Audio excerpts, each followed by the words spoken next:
내 삶의 기록 운동 상임위원을 맡고 있는 이장훈입니다.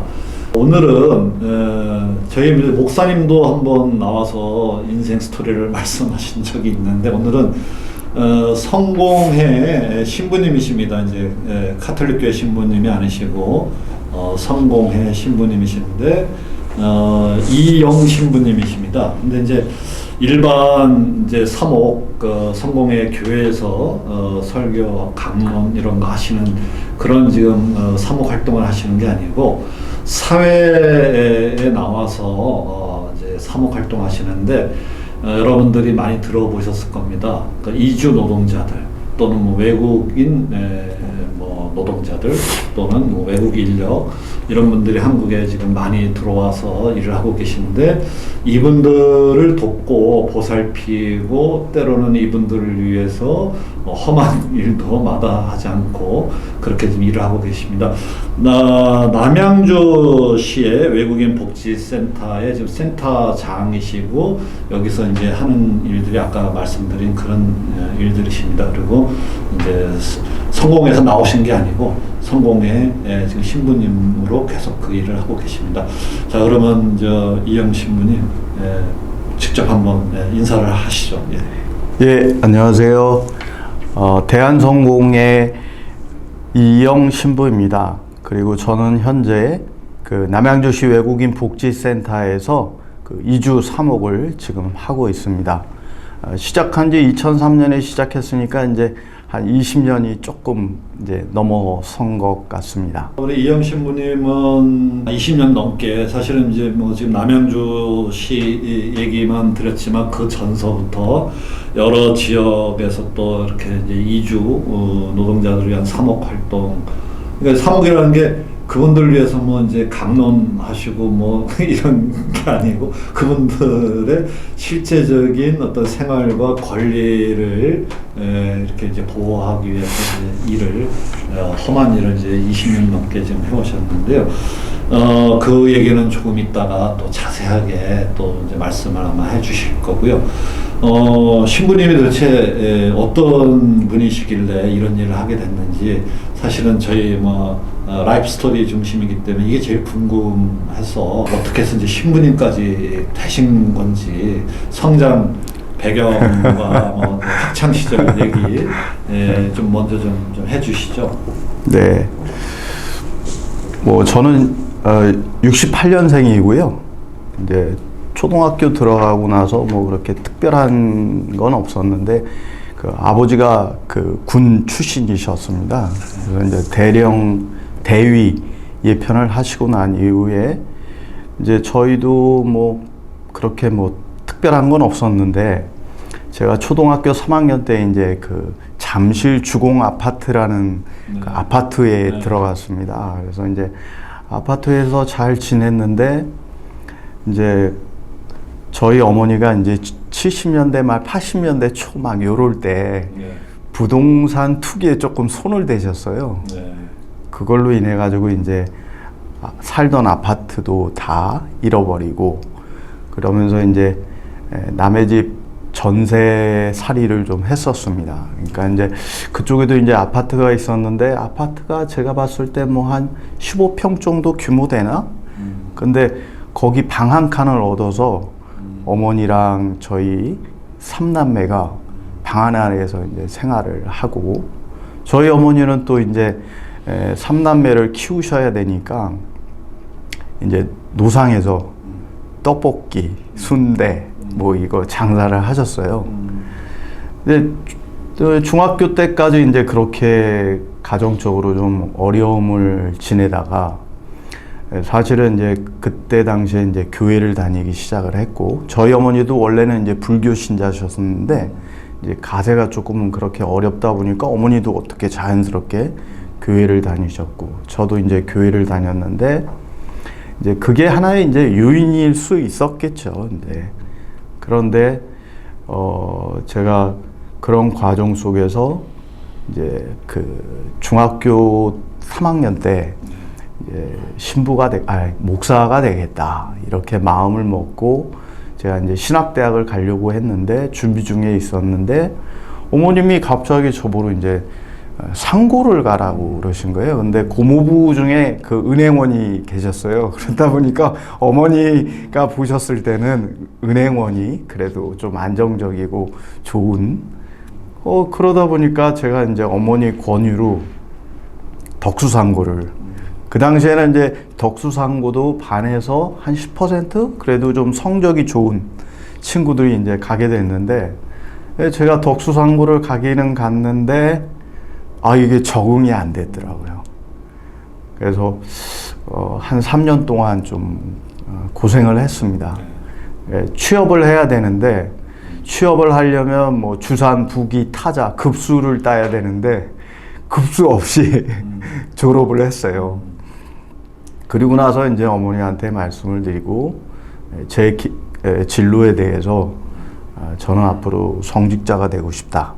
그러면서 이제 다시 신학대학을 가기 위해서 이제 1년 동안 재수를 하면서 또 어머니도 제 뒷바라지를 해주시기가 좀 어려워서 이제 학원에 가서 학원 일을 좀 도와주는 일을 하면서 한 1년 동안 공부를 하고 결국에 이제 신학대학을 갔죠.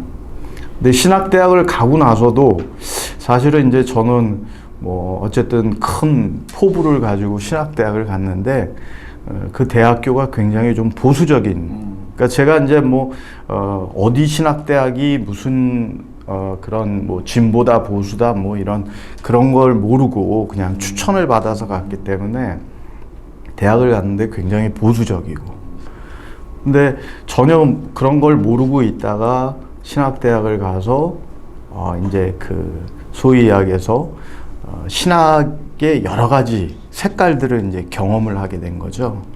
특히나 이제 제가 신학대학교 2학년 때 학부사에 들어가서 편집장이 되면서 일반 대학교 학생들이나 신학대학 학생들이 가지고 있는 생각들이 어떤 건지 이제 신문을 받아보니까 그걸 통해서 이제 좀 넓게 제 생각이 확연이 좀 됐던 거죠. 그러면서 그때 당시에 이제 제가 87학번이었는데 소위 한국에 있는 진보적인 민중신학 또는 이제 해방신학 뭐 이런 것들을 이제 제가 좀 접하면서 생각들이 좀 많이 바뀌게 됐고 그런 과정 속에서 제가 일반 교인이 되는 거는 뭐 그렇게 큰 문제는 없는데 성직자가 된다고 하면 그래도 좀 올바른 좋은 성직자가 돼야 되지 않을까 그런 생각에서 이제 고민을 하다가 제가 선택한 곳이 이제 성공회였습니다. 예. 성공회 대학으로 그러면은 편입을 하셨나요? 아니요, 성공회 여기 일반 그 학부 과정을 마치고 네. 이제 대학원 과정 성직자 네. 과정으로는 이제 성공회 대학교를. 네. 그 어쨌든 이제 그건 이제 뭐 학창 시절 이것도 이제 전공을 그렇게 해서 했는데 사제 신부님으로서 사제 서품을 받는다. 네. 그 당시에 사실은 그 또 다른 이제 결단을 필요로 하는 건데 어떤 신부가 돼야 되겠다. 내가 사목을 한다면은 내가 어떤 거를 해야 되겠다. 당시에 뭐 좀 그런 생각들이나 뭐 그 당시에 어떤 그런 과정 그걸 조금 더 말씀을 좀 해주시죠. 사실 저희 어머니가 이제 노상에서 장사를 하셨잖아요.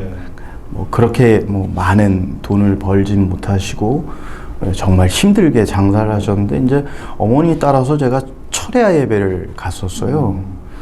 근데 제가 이제 그 당시도 송파 쪽에 있었으니까 여기 강남에 그래도 꽤 큰 교회에 이제 가게 됐는데 이제 거기도 이제 그 임대 건물을 빌려서 했던 교회였던 것 같아요. 근데 교인은 꽤 많았어요. 근데 철야 예배를 갔는데 그 목사님이 설교의 대부분이 다 우리가 임대를 하고 있는데 임대가 300만 원이었어요. 근데 그 당시에 300만 원이면 굉장히 큰 돈인데 건축을 해야 되니까 헌금을 내시라고. 그런데 우리 어머니가 그날 하루 일했던 일당 그걸 다 헌금으로 내시는 거예요. 그래 제가 생각할 때는 아니 그래도 마음의 위로를 받고 싶고 또 그 삶의 풍성함을 누리고 싶어서 왔는데 아니 건물 안 지면 어때? 그 땅 저기에다 천막 짓고 천막 세워서 하면 안 될까?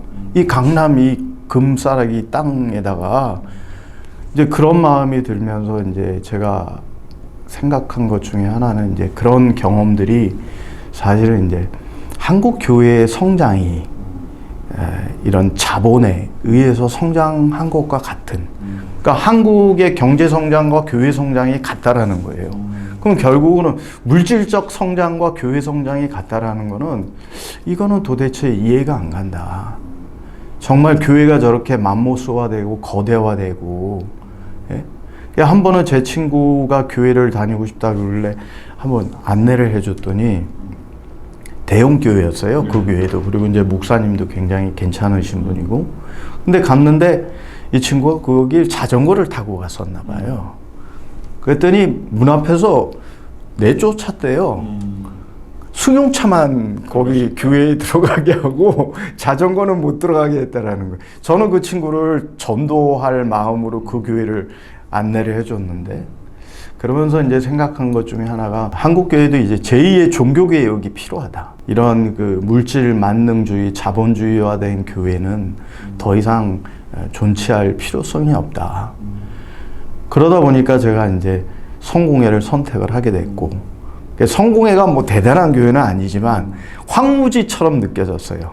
그러니까 그 땅을 개간을 하면 옥토로 바뀔 수는 있겠다. 그런 마음으로 이제 성공회를 가게 된 거죠. 성공회 교회에 대해서 뭐 저는 좀 이해가 있지만 또 잘 모르시는 분들도 있을 수는 있는데, 어쨌든 지금 우리 개신교단의 한 일원인 거죠. 성공회가.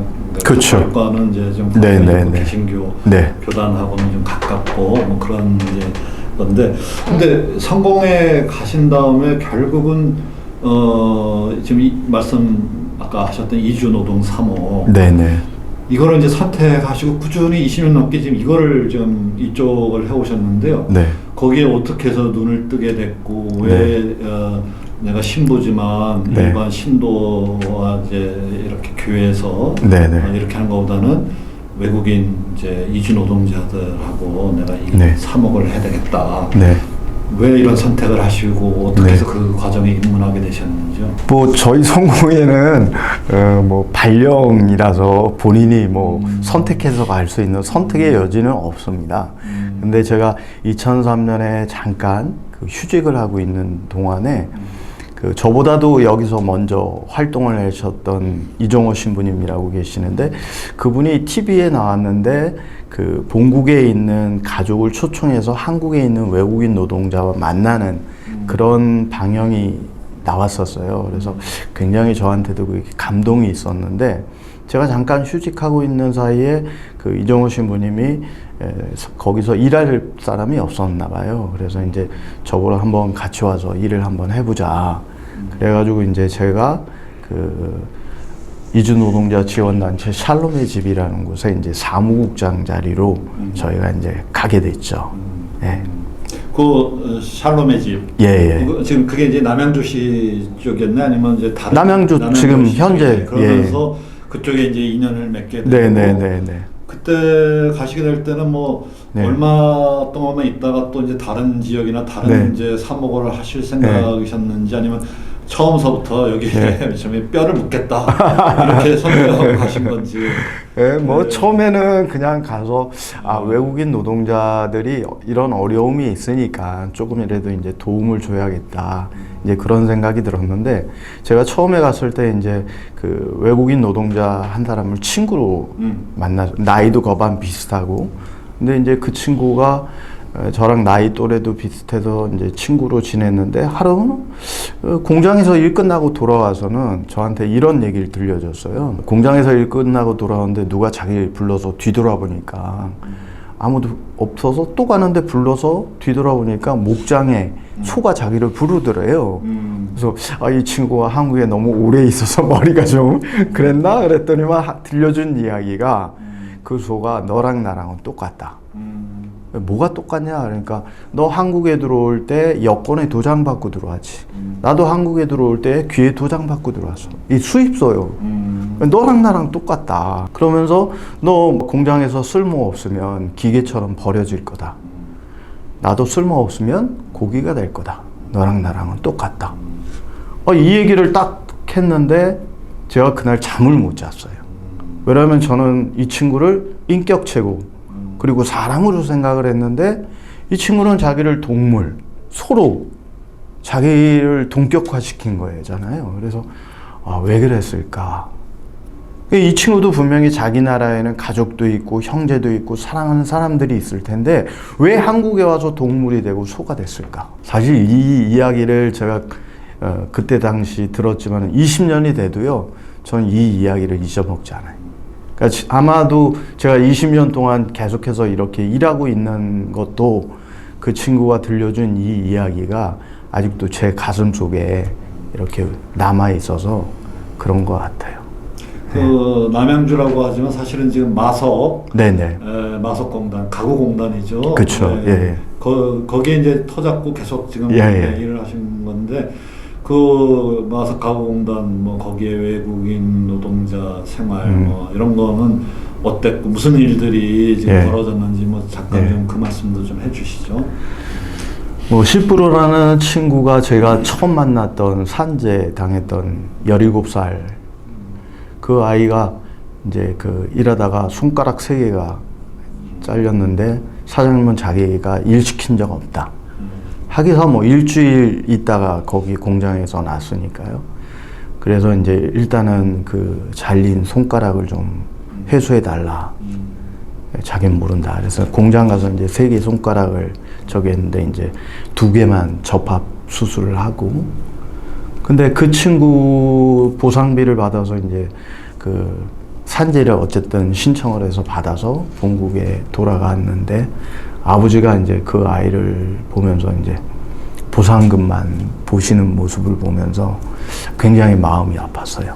이제 그런 적도 있었고 또 한 번은 지금 여기 앉아있는 책상 이거 스프레이 작업해야 되거든요. 근데 이거 한국 사람 안 합니다. 다 외국 사람이 합니다. 근데 한 친구가 이제 그렇게 해서 이제 이런 공장에서 한 10년 있었는데 한 번은 체격도 건장해요. 잘생기고. 그래서 제가 농담으로 야 거기 네팔에서 영화 배우나 하지 왜 한국에 와서 일을 하냐. 그럴 정도로 잘생기고 건장했던 친구인데 한 번은 동네에 있는 슈퍼 사장님이 이 친구 병원에 가서 좀 검사를 받아봐야 되겠다. 그래서 이제 데리고 갔는데 병원 갔는데 암 진단을 받았어요. 3개월. 그래서 결국엔 이 친구를 이제 본국 가족에게 데려다 줘야 되겠다 생각을 하고 갔는데 데려다 주면서 이제 히말라야 산맥을 보면서 야, 너 빨리 나면 같이 저기 등반 가자. 그렇게 얘기를 했는데 가기 전에 사실은 그 수 간호사님이 저한테 그 캡슐 하나를 주면서 정말 고통스러울 때 이걸 줘라. 그걸 딱 건네받는 순간에 이 친구 죽겠구나. 그 생각은 했었어요. 근데 어쨌든 이제 그렇게 해서 가족한테 데려다 주고 돌아왔는데 거짓말 안 하고 정말 3개월 만에 죽었어요. 근데 나중에 또 제가 들은 얘기 중에 하나가 뭐냐면 그 친구랑 같이 일했던 공장 친구가 먼저 1년 전에 네팔로 돌아갔는데 그 친구는 뇌에 구멍이 나서 죽었다라는 거예요. 그러니까 이런 걸 보면 저는 산재라고 생각해요. 그러니까 이제 예를 들어서 지금 한국에 와서 온 친구들이 일하는 사업장이 다 그런 사업장이잖아요. 건강한 신체로 돌아가지만 대부분 건강을 잃어버리고 돌아가는. 본국에 돌아가서 죽었다라는 친구들 소식을 저는 간혹 듣기도 하거든요. 뭐 이제 그런 일들도 있었고 또 한 번은 이제 그 전화 결혼식 아세요? 네. 전통 사회 속에서 이제 형들이 결혼을 안 하면 동생들이 결혼을 못 하니까 이제 형이 한국에 와서 일을 하고 동생들 가족의 이제 생계를 책임지는데 형이 결혼을 해야 동생들이 하는데 못 하니까 이제 부모님이 소개해준 분을 통해서 이제 결혼을 하는데 갈 수는 없고 이제 전화로 결혼식을 합니다. 좀 안타깝기도 하고. 근데 이제 재밌는 것 중에 하나는 뭐냐면 사진만 보고 이제 전화상으로 결혼을 하잖아요. 그리고 나서 한 몇 년 있다가 이제 본국으로 이제 돌아갔는데 사진과 다른 거예요. 뭐 이제 그런 뭐 이제 웃지 못할 이야기들도 있는데 뭐 지금은 이제 그런 뭐 화상 통화도 되고 하니까 이제 그런 것도 없고 그리고 또 전에는 이제 공중전화 부스에서 동전을 넣어서 전화를 하잖아요. 그럼 줄이 서요. 그러면 이제 다툼도 생겨요. 야, 빨리 끊어야지. 그런데 좀만 기다리라고 그러면서 서로 간에 이제 다툼도 생기기도 하고. 또는 이제 그 공중전화 동전 박스가 없어지니까 이제 카드, 국제전화 카드로 이제 전화도 했고. 그러니까 이제 뭐 그런 시대적인 변천사가 있는 것 같습니다. 예. 지금 신부님이 뭐 이제 전화 결혼 이제 그 얘기도 하시고 여러 가지 그 동네에서 이제 벌어졌던 얘기를 잠깐 소개해 주셨는데요.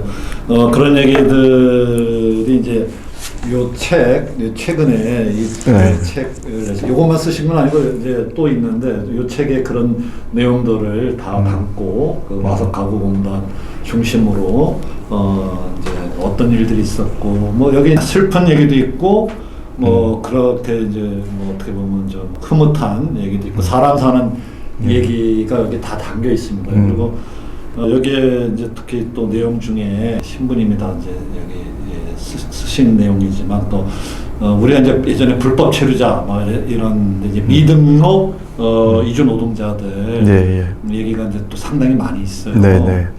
단속이 이제 마석가공단에 수시로 많았었고 또 단속 과정에서 물론 이제 현행 실정법이 있으니까 법 집행을 한다라고 취지를 이해할 수도 있지만 단속 과정이 너무 또 비인권적이고 뭐 이제 이래서 가슴 아팠던 또 화가 나셨던 얘기도 여기 쓰였고 그런데 실질적으로 지금 우리가 뭐 통계적으로도 지금 몇십만 명은 지금 한국에 숨어서 지내는 그런 이제 미등록 그런 이제 그 외국인 노동자들이 있다는 거 저희가 다 잘 알고 있고 뭐 저희가 지금 그 쓰고 있는 이 책상에 이 칠을 누가 하냐 그다음에 인테리어 요새 뭐 짓고칠 때 많이 하는데 거기에 인테리어 가구나 뭐 그 설치를 누가 하냐 마석가공단에 뭐 미등록 이제 외국인 노동자들이 상당히 거기에서 지금 일을 하기 때문에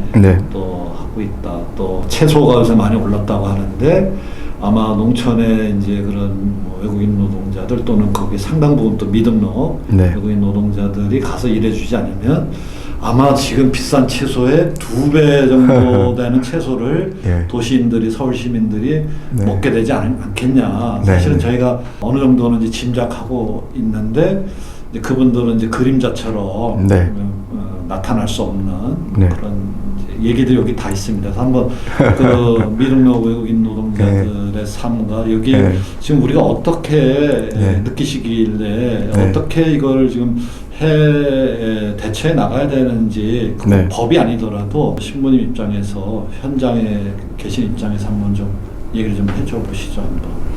뭐 말씀드린 것처럼 지금 뭐 어쨌든 저희가 사용하고 있는 책상, 의자, 신발, 먹거리 또 하물며 우리 이제 밤에 편안하게 눕는 침대 역시도 제 공단에 있는 친구들이 이제 만들고 있습니다. 이 친구들에 대해서 우리가 가져야 될 생각들, 그러니까 이 친구들이 우리의 삶과 직결되어져 있는 생존과 관련되어져 있는 정말 우리에게는 정말 소중한 친구임에도 불구하고 이 친구들을 그냥 홀대하는 그러니까 한국 정부가 가지고 있는 외국 인력 정책이라는 것 자체는 말 그대로 인력이거든요. 그러니까 이거를 사람의 가치로 보지 않고 노동력, 경제적인 측면 이런 것들로만 바라보다 보니까 사실은 이제 이런 점에서 이제 많은 이제 문제들이 생기는 거죠. 특히나 이제 뭐 저출산, 인구 소멸 대책, 정부에서 쏟아내는 모든 그런 정책들이 다 외국 인력. 근데 그것도 다 저임금 구조라는 그 구조 속으로 다 이제 내몰고 있는데 예, 어제도 정부가 이제 그 정부 부처가 다 모여서 그 노동력 활용 외국 인력의 합리적 관리 방안 뭐 이걸 내놨더라고요. 그래서 제가 봤는데 인력 활용만 나와 있지. 거기서 그러면 이 체류하고 있는 그 외국 인력에 대해서 어떻게 이 사람들이 안정되게 체류할 수 있는지 체류 지원과 관련된 사안은 하나도 없어요. 그냥 뭐 가사 노동을 쓴다, 어떤 인력으로 농촌에 더 확충한다, 뭐 이런 인력 활용 방안만 있지 사람에 대한 어떤 그런 내용들은 전혀 없다라는 거죠. 저도 뭐 이제 직간접적으로 이제 인력이 부족하니까 이제 외국 인력 얘기할 때는 이제 활용 방안, 경제적 관점, 네. 우리 노동시장에서 어떻게 활용해야 되냐, 뭐 이런 쪽으로 저도 이제 제 직업상 많이 좀 듣기도 하고 제가 보기도 했는데, 신부님 말씀은 기계가 들어오는 게 아니고 사람이 들어오는 거기 때문에 그 외국에서 들어온 사람이 여기서 어떻게 이제 살아야 되고 그 사람들 최소한의 인권이라는 게 있는 건데 이걸 어떻게 지켜줘야 되는지, 아마 이제 신부님은 이제 그런 관점에서 그분들을 위해서 싸우기도 하고 대변하기도 하고 뭐 그런 활동을 많이 하셨는데, 모르는 분들은 신부님은 그러면 싸우기만 열심히 하시는 줄 아는데, 제가 이 경력을 보니까 또 정부 정책 관련된 뭐 심의위원회나 위원회 또 참여를 하셔가지고 이걸 정책적으로 또 이렇게 풀어내기 위해서 또 많은 또 활동을 하셨어요. 뭐 대표적으로 뭐 정부하고 어떻게 협력적으로 이렇게 회의체를 같이 참여하셨는지 한번 말씀 좀 해주시죠. 좀. 그 어쨌든 지금 한국의 외국 정책은, 외국 인력 정책은 순환이잖아요. 그러니까 이제 결국은 이제 돌아갈 수밖에 없는, 이제 정주를 원칙으로 하지 않으니까, 그러다 보니까 이제 저는 그 귀환과 관련된 내용에 대해서 좀 관심을 많이 가졌습니다. 한 예를 들면 제가 이제 그 이주 노동자들이 있는 국가를 방문을 했는데, 한 번은 저보러 자기가 한국에서 돈을 많이 벌어서 그 공장을 새로 만들었다, 견학을 좀 같이 좀 하자. 그래서 이제 갔어요. 근데 아침에 세단 차에다 뭐 기사까지 한국에서 진짜 열심히 일해서 돈을 벌어와서, 그래서 이제 공장을 가면서 하는 얘기가 한국에서 좋은 경영 기법을 배웠다. 그래서 그게 뭐냐 그랬더니만 12시간 막교대. 그래서 제가 이제 그 얘기를 듣고 어쨌든 뭐 이제 공장에 갔죠. 근데 이제 지퍼 만드는, 바지 지퍼 만드는 공장이었는데 어른들 틈 사이에 초등학교 아이들 한 4-5명이 또 일하고 있는 거예요. 그래서 제가 이제 그때는 뭐 아무 말도 안 했지만, 제가 이제 그러면서 돌아오면서 생각한 것 중에 하나가, 내가 외국인 노동자 이 센터를 하면서 외국인 노동자를 왜 도와주는 걸까? 이 친구들이 땅 사고 집 사고 저렇게 천민 자본주의를 그대로 갖다가 또 이식을 시키는, 예? 이런 12시간 막교도에 아동 노동 착취하는 이런 구조를 똑같이 재이식시키는 것들을 우리가 이렇게 도와줘야 될까? 이런 생각이 들었던 거예요. 그래서 제가 이제 갔다 오고 나서 이제 외국인 노동자들한테 너네들 한 달에 5,000원씩 내놔. 그래가지고 5,000원을 모아서 필리핀의 파리타스라고 빈민 쓰레기 더미에서 생활하는 아이들 간식비로 한 달에 한 40만 원, 50만 원을 보내줬었어요. 이제 그러면서 이제 정부랑은 이제 이 귀한 통합 프로그램을 하자. 정부도 어쨌든 이제 돌아가지 않고 미등록으로 남는 것보다는 이제 이 사회 재통합 프로그램, 귀한 프로그램을 통해서 이 제도가 시스템이 돌아갈 수 있게끔 우리가 한번 그걸 만들어 보자. 그래서 고용노동부 사무관이랑 제가 이제 그걸 설계를 했습니다. 그래서 짧게는 3년, 그리고 1년 8개월, 그래서 4년 8개월, 아니 4년 10개월, 그리고 다시 재입국했을 때까지 9년 8개월, 이 전 과정을, 교육 과정을 단계별로 3단계로 나눠서 우리가 진행을 해보자.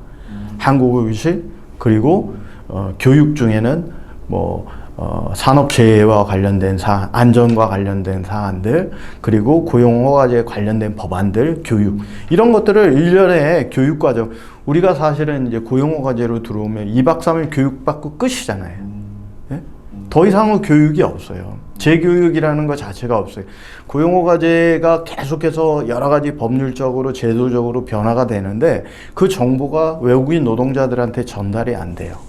사업장 변경만 따지더라도 신청기가 하루만 놓쳐도 체류 자격을 상실해버려요. 그러니까 이런 내용들, 정보라든가 이런 것들, 그리고 또 본국으로 돌아갈 때 그래도 한국이 그래도 좀 선진 산업이 되어 있으니까 기술 교육을 배우는, 그래서 뭐 요리, 한국 요리를 배우든 또는 뭐 자동차 정비, 오토바이 정비, 뭐 베트남이나 뭐 여러 국가에 오토바이 많으니까 여기서 정비하는 기술을 배워가면 본국에 가서, 그래서 제가 이제 외국인 노동자들한테 그런 단계별로 지속 가능한, 그래서 본국으로 안전하게 귀환할 수 있는 프로그램을 만들어 보자라고 해서 이제 고용노동부랑 했고, 고용노동부도 사실 이거를 이제 시범 사업으로 진행을 해 왔었습니다. 근데 이제 이게 매칭되는 과정 속에서 이제 예산적인 부분 이런 게, 거기도 또 이제 사무관이 몇 년 있으면 바뀌잖아요. 그러니까 이게 틀을 잡았어야 되는데 그걸 놓친 부분이 있고, 저는 아직까지도 지금 한국 정부가 단기 순환을 고수한다라고 하면 외국인 노동자들이 다시 본국으로 돌아갔을 때 그 사회에 재통합할 수 있는 그런 구조를 만들어주는 것도 우리에게 굉장히 중요하다. 그거는 뭐 우리 국가적으로나 아시아 지역에 이렇게 송출하고 하는 국가들 사이에 굉장히 시너지 효과를 줄 수 있는 역할을 할 수 있다라고 생각이 됩니다. 네. 그래서 여러 가지 좀 정책적으로 개선해야 될 부분도 많고, 네. 이제 단기 또 뭐 순환이 원칙이고 돌아가야 된다 했을 때 신부님 말씀하신 것처럼 네.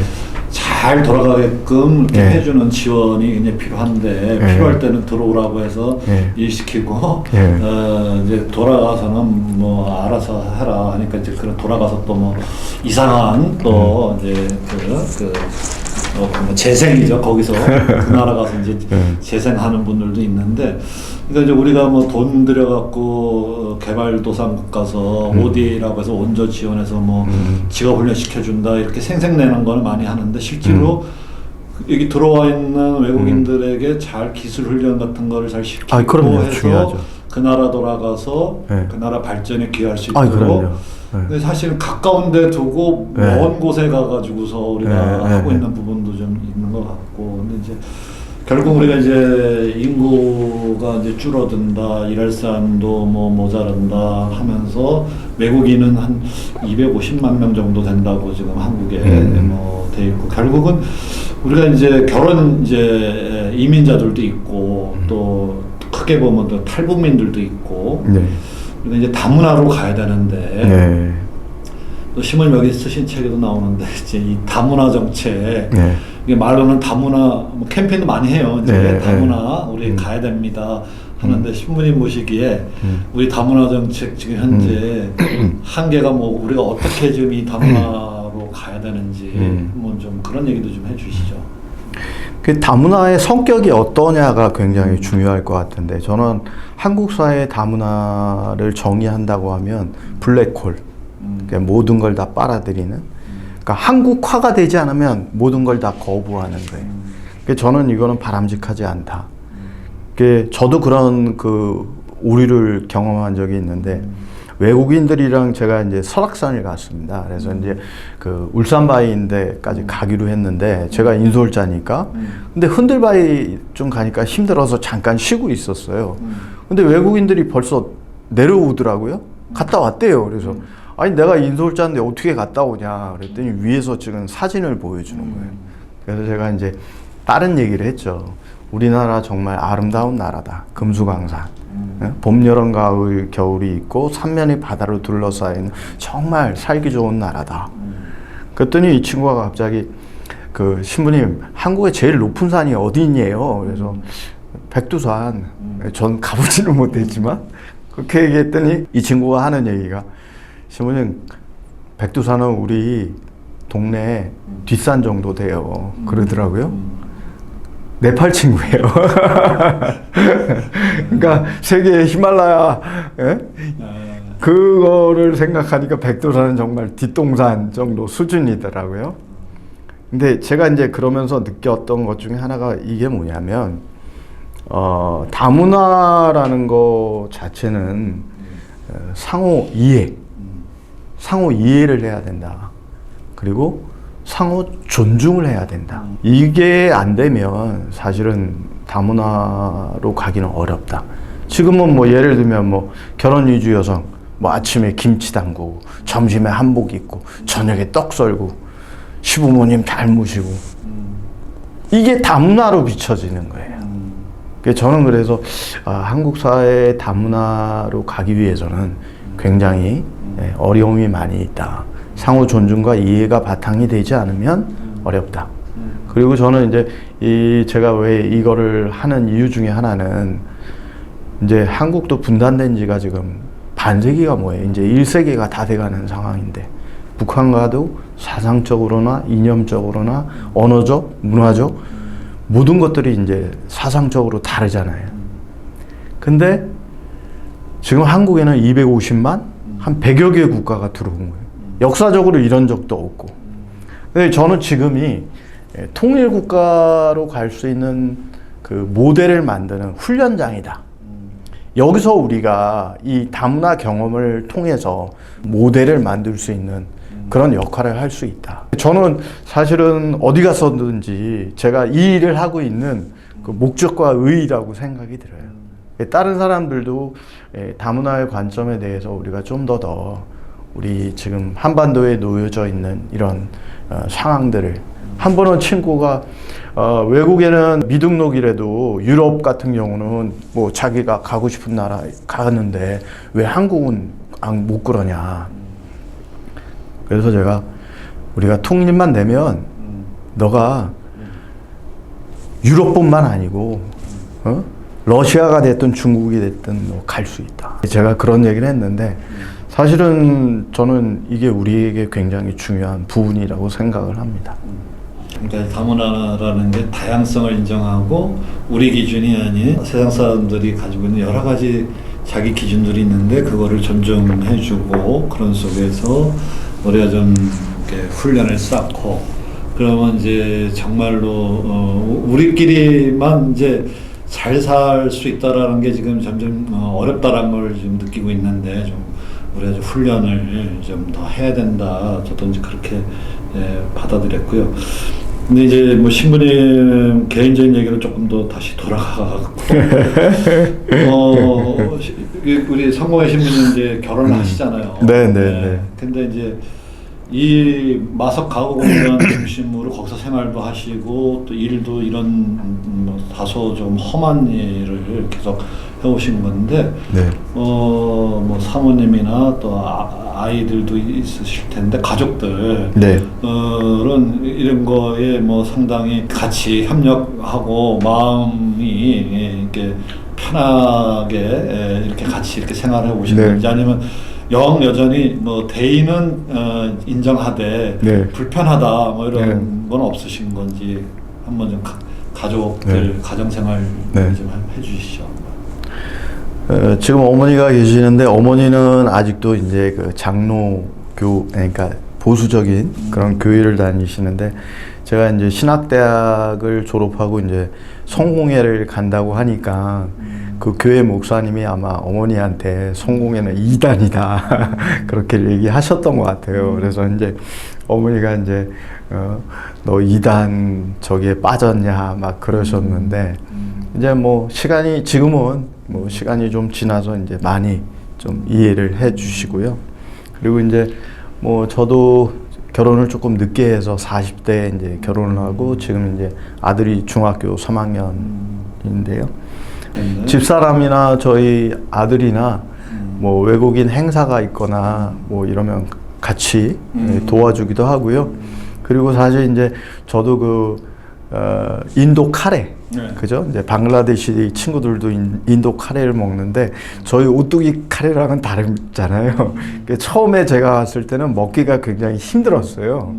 근데 지금은 잘 먹기도 하고 좋아하는데 사실은 우리 집사람이랑 우리 아들은 그 인도 카레도 좋아하고요. 그 다음에 필리핀 음식도 좋아하고 오히려 더 저보다 외국 음식들을 아시아의 음식들을 더 좋아합니다. 다문화 훈련을 잘 받고 예. 조금 더 이제 뭐 많은 얘기를 들어보면 더 좋겠지만 저희가 이제 적정한 이제 그 분량의 영상이 시청하시는 분들에게 또 도움이 된다 생각해서 이제 마무리를 좀 하도록 하겠습니다. 마지막 질문은 약간 엉뚱할 수도 있는데 네. 외국인 노동자들을 위해서 일을 하시는 이제 입장이시지만 네. 마지막으로 이제 저는 오히려 한국에 들어와 있는 네. 이제 그 이주 노동자들 네. 이분들에게 신부님이 평상시에 뭐 얘기하시긴 하겠지만 당부하시고 싶은 거, 네. 네. 이렇게 말씀하시고 싶은 거, 네. 한국에 들어와 있는 이주 노동자들에게 대한 메시지, 네. 이거를 뭐 마지막으로 좀 말씀을 해주시고 정리하도록 하겠습니다. 이 친구들이 대부분 다 20대 초반에 들어오거든요. 그러니까 뭐 이 친구들도 내 청춘을 돌려다오 뭐 이런 식으로 얘기도 하고 또 한국이 자기에게는 제2의 고향이다. 어쨌든 젊은 시절을 가장 중요한 때 보냈던 곳이 한국이기 때문에 그래서 이제 이 친구들도 뭐 놀고 싶죠. 네, 그러기도 하는데 또 이 친구들도 이제 뭐 젊다 보니까 소비 성향도 뭐 저희는 나이키나 청바지 좋은 거 그렇게 쉽지 않은데 젊다 보니까 이 친구들도 그 소비 성향이 좀 있어요. 근데 그거는 탓할 건 못 되지만 그럼에도 불구하고 저는 저축해라. 너의 미래를 위해서 저축을 해라. 또 한 가지는 제가 이제 본국으로 돌아간 친구들을 이제 가서 만나보면 다시 한국에 오고 싶다. 왜? 가족들의 생계를 위해서 땅 사고 집 사고 가게 사고 하고 본인은 돌아갔는데 아무것도 없는 거예요. 그러니까 또 한국에 오고 싶다라는 얘기를 해요. 그래서 이제 제가 이제 이 친구들한테 저축을 하라는 이유 중에 하나는 뭐냐면 너 자신을 위해서 해라. 너의 인생을 위해서. 네? 그러면서 이제 또 한 가지 하는 이야기가 너 동생, 너 자식 또 한국에 와서 다른 나라에 가서 이주 노동하는 거를 원하냐? 네? 그렇지 않으려면 네가 너의 설계를 해서 네가 본국에 돌아갔을 때 너의 기반을 가지고 있어야 된다. 저축해라. 그리고 한국에 있는 동안에 한 가지의 기술이라도 배워라. 너가 만약에 가구 기술을 배웠으면 그 가구 기술을 잘 배워서 가고 또 다른 너의 기술이 필요하다 그러면 배워서 가라. 제가 한 번은 이제 우리 마석에 그 근방에 영화 촬영소가 있습니다. 거기랑 연결해서 그 영화 촬영 기법, 그 다음 편집 기법을 배웠어요. 한 10주 외국인들이. 근데 그거 가지고는 안 되죠. 근데 네팔 친구 중에 하나가 그걸 자기가 또 공부도 하고 막 연습을 해가지고 그거를 여기서 배워갖고 본국에 돌아가서 그 다큐를 만들었어요. 그 다큐를 만들고 나서 그게 알자이라 그 독립영화제에 출품을 했는데 상을 받았어요. 네팔에서 국제영화상을 받은 건 처음이었던 거예요. 그러니까 저는 좀 한국에 있는 동안에 이 친구들이 좀 더 자기 설계를 잘 해서 준비하는 게 굉장히 중요하다. 그렇게 생각을 합니다. 네, 오늘 인생서부터 지금 하시는 일, 또 이주 노동자를 위해서 또 우리 사회가 또 무엇을 해야 되는지 여러 가지 이런 제안 이렇게 이제 다 들어봤습니다. 어쨌든 굉장히 어려운 일을 어렵게 선택하시고 지금까지 이렇게 해오신 거에 대해서 저도 존경이라는 단어가 그렇지만 참 대단하시다 이런 이제 공감을 하게 됐습니다. 오늘 이영 신부님 인터뷰는 이렇게 해서 마치도록 하겠습니다. 감사합니다. 감사합니다. 네.